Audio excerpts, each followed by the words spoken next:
Us. So here was one of my best performances in my amateur career. I was coming off a split decision loss to one of the best fighters in America out of South Carolina. This fighter here had 20 pounds on me, and he was a knockout artist. And how it correlates to a street or prison fight is like this. You must use tactical intelligence when you fight. Too many times I've seen a guy win in a fight and he just rushes at the wrong time, blows all his gas, and the guy that was losing just covers up and then sees the guy gasses out and beats the shit out of him. You can't afford that in a street or prison cell situation because nobody will save you. Or a guy kind of is hurt but not fully and you come rushing with your hands down, the guy clips you. What I did here was knowing this guy's tactics. You see, in the amateur fights, you don't know who you're fighting. You don't know their record. You learn them as the rounds go by. So what I seen he did was, since he was 20 pounds more than me after the weigh-ins, he would lean on me and try to dirty box me and then bam, go for the right hand. Try to tire me out and then knock me out. But I wasn't having it. He wasn't going to break me. So every time we clinched up, I'd hit him in the gut. I'd knee him in the gut. We'd go back and forth, back and forth. I push him off me, kept him back with the jab, kick him in the liver. He'd clinch up again.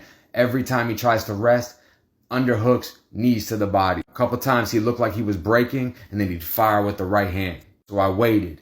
So tactical aggression is watching your opponent and waiting for them to make a mistake and then completely capitalize on them.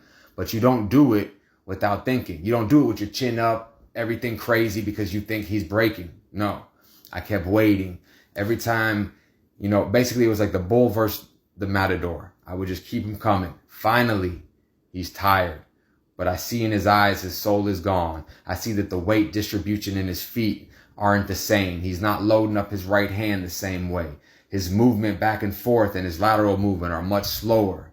His hands used to be up here and now he can barely hold them up.